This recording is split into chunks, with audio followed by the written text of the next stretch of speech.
Hello friends, இது space news Tamil. இப்போ நம்ம பார்க்குற விஷயம் மெர்க்குரி பிளானட் பற்றினது, அதாவது புதன் கிரகம். இது நம்ம எல்லாருக்கும் தெரிஞ்ச மாதிரியே இதுதான் நம்ம சூரிய குடும்பத்தில் ரொம்ப சின்ன கிரகம். அது வந்து 2439 கிலோமீட்டர் ஆரம் கொண்ட, அதாவது ரேடியஸ் கொண்ட ஒரு கிரகம். இது ரொம்ப சின்னதுன்னு சொல்லிட முடியாது, ஏன்னா நம்மளுடைய துணை கிரகமான, இப்போ பூமியோட துணை கிரகமான சந்திரனை விட இது கொஞ்சம் பெருசு தான். ஏன்னா சந்திரன் வந்து 1737 கிலோமீட்டர் ரேடியஸ் கொண்ட ஒரு துணை கிரகம் தான். அடுத்ததாக பார்க்குறது வந்து இதுக்கும் சூரியனுக்கும் உள்ள தொலைவு. இது ரொம்ப கிட்டையாக இருக்குன்னு சொல்கிறோம்ல, ஆனால் இது எவ்வளோ கிட்ட இருக்குன்னு பார்த்தாக்கா 58 மில்லியன் கிலோமீட்டர் தூரத்தில் இருக்குது இது. இந்த 58 மில்லியன் கிலோமீட்டரை இந்த ஏயு யூனிட்டில் சொல்லுவாங்க, அதாவது 0.39 ஏயுன்னு சொல்லிட்டு.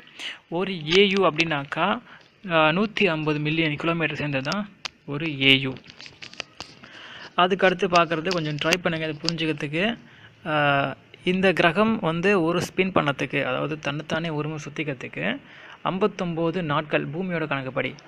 ஆனால் ஒரு தடவை சூரியனை சுற்றி வர்றதுக்கு 88 நாட்களே எடுத்துக்கும். அது கிட்டத்தட்ட இதில் வந்து நாட்கள் ரொம்ப லாங்காகவும் வருஷம் ரொம்ப ஷார்ட்டாகவும் இருக்கும். 88 நாளே ஒரு வருஷம் முடிஞ்சிடும். ஆனால் ஒரு ஸ்பின்னாக இருக்கிறதுக்கு 60 நாள், கிட்டத்தட்ட 59 நாள் கிட்ட ஆகுது. அடுத்ததாக புதன் கிரகத்தை பார்க்குற விஷயம் வந்து இது வந்து ஒரு ராக் சாலிட் சர்ஃபேஸ் கொண்ட ஒரு கிரகம். ஏன் இப்போ நான் இதை சொல்கிறேன்னு கேட்டிங்கனாக்கா, நம்மளோட சூரிய குடும்பத்தை பொறுத்த வரைக்கும் 8 கிரகம் இருக்குதுன்னு சொல்கிறாங்க. ப்ளூட்டோ அவங்க சேர்க்கல. ப்ளூட்டோ வந்து டார்ஃப் பிளானட் சேர்க்குறாங்க. நீங்கள் வந்து ஸ்டார்டிங்கில் ஃபஸ்ட்டு சொல்லும்போது சின்ன பிளானட்னு சொல்லும்போதே நீங்கள் சந்தேகப்பட்டிருப்பீங்க, ப்ளூட்டோ இருக்குது இன்னொரு சின்ன பிளானட் சொல்லிட்டு.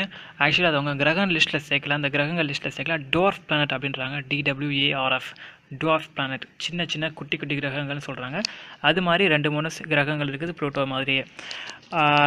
இந்த சூரிய குடும்பத்தில் இருக்கிற, நம்மளோட சூரிய குடும்பத்தில் இருக்கிற 8 கிரகத்தில் மொத்தமே இருக்கிற 4 கிரகத்தில் தான் மனுஷனால் நிற்க முடியும். அதாவது கேன் ஸ்டாண்ட் ஆன் தட், என்ன சொல்கிறது, அதில் வந்து ராக் சாலிட் சர்ஃபேஸ் இருக்கும், ஒரு மலை பாங்கான ஒரு பகுதி இருக்கும்.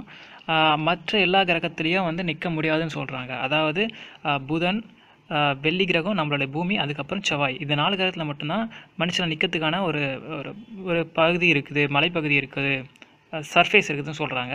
மற்ற இருக்கிற அந்த சனி கிரகமாக இருந்தாலும் சரி, வியாழன் கிரகமாக இருந்தாலும் சரி, இது ரெண்டுமே வந்து கேஸ் ஜாயிண்ட் அப்படின்னு சொல்கிறாங்க. வாயுக்கள் தான் அங்கே அதிகமாக இருக்குன்றாங்க. அதே மாதிரி நெப்டியூன் மற்றும் யுரேனஸ், இந்த 2 கிரகத்தையும் ஐஸ் ஜாயிண்ட்டுன்னு சொல்கிறாங்க. அதில் வெறும் பனிக்கட்டியாக தான் இருக்கும், வேணாக்கா ரொம்ப சன்னுக்கும் இதுக்கும் ரொம்ப டிஸ்டன்ஸ் இருக்குன்றாங்க சொல்கிறாங்க. அதுக்கு அடுத்து நம்ம பார்க்க போகிறது வந்து அதோடைய அட்மாஸ்பியர். ஆக்சுவலி இந்த அட்மாஸ்பியர் வந்து ரொம்ப தின், அதனாலேயே இதுக்கு பேர் அட்மாஸ்பியர் இல்லையா, இதுக்கு பேர் எக்ஸோஸ்பியர்னு சொல்கிறாங்க. இங்கே என்னென்ன இருக்குதுன்னு பார்த்தாக்கா, O2 ஆக்சிஜன் அதிகமாக இருக்குது, ரொம்ப அதிகம்லாம் கிடையாது. அப்புறம் NAன்னு சொல்லக்கூடிய சோடியம் இருக்குது, H2 அப்படின்னு சொல்லக்கூடிய ஹைட்ரஜன் இருக்குது, HE அப்படின்னு சொல்லக்கூடிய ஹீலியம் இருக்குது, பொட்டாசியம் இருக்குது. இதுதான் அங்கே மெயினாக இருக்கக்கூடியது. ஆக்சுவலி இதை வந்து எக்ஸோஸ்பியர்னு சொல்கிறாங்க. இந்த அட்மாஸ்பியர் ஆக்சுவலி எக்ஸோஸ்பியர் இது பேர். இந்த இது வந்து ரொம்ப தின்னாக இருக்கும். அடுத்தபடியாக நம்ம பார்க்க ஒரு விஷயமானது, புதன் கிரகத்திலேருந்து சூரியன், இப்போ நம்ம பூமியிலேருந்து சூரியனை பார்க்குறோம், எவ்வளோ பெருசாக தெரியுது நம்மளுக்கே தெரியும். ஆனால் புதன் கிரகத்திலேருந்து நம்ம சூரியனை பார்க்கும்போது அது பூமியில் சூரியனை பார்க்குறத மாதிரி 3 மடங்கு பெருசாக தெரியும் அப்படின்றாங்க. அதோடு இல்லாமல் இந்த புதன் கிரகத்துக்கு எந்த துணைக்கோள்களும் கிடையாது. புதன் கிரகம் சூரியனுக்கு பக்கத்தில் இருக்குது. அதோட டெம்பரேச்சர் பற்றி நான் பேசவே இல்லைன்னு பார்த்தாக்கா, அதோட டெம்பரேச்சர், சர்ஃபேஸ் டெம்பரேச்சர் மட்டுமே 430 டிகிரி செல்சியஸ் வரைக்கும் அதிகரிக்கக்கூடும் அப்படின்றாங்க. அதாவது 800 டிகிரி ஃபாரன்ஹீட். அதோடு இல்லாமல் இது வந்து இரவு நேரத்தில், நைட் நேரத்தில் இதோட வெப்பநிலை வந்து -180 டிகிரி செல்சியஸ் வரைக்கும் ட்ராப் ஆகும்னு சொல்கிறாங்க, குறையக்கூடும் அப்படின்றாங்க.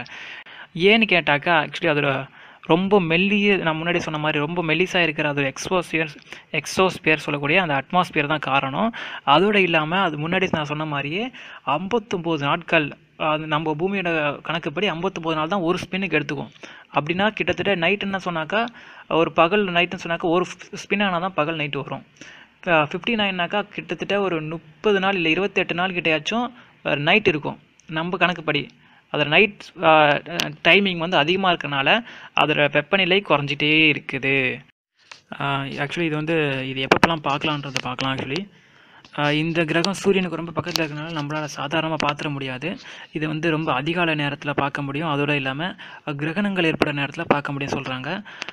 ஒரு நூற்றாண்டில், அதாவது ஒரு செஞ்சுரியில் இது 13 முறை தான் பார்க்கவே முடியும் அப்படின்றாங்க. ஏன்னா இது சூரியன் பக்கத்தில் இருக்கிற ஒரே காரணத்தினால தான். 21st செஞ்சுரியோட ஃபர்ஸ்ட் 2 தடவை இது வந்தது எப்போன்னு பார்த்தாக்கா 7ஆம் தேதி மே 2003 அன்றைக்கி பார்த்துருக்காங்க இதை. அதோடு இல்லாமல் 8ஆம் தேதி நவம்பர் 2006 அன்றைக்கி பார்த்துருக்காங்க. அதுக்கு அடுத்ததாக 9th May 2016 ஆக்சுவலி.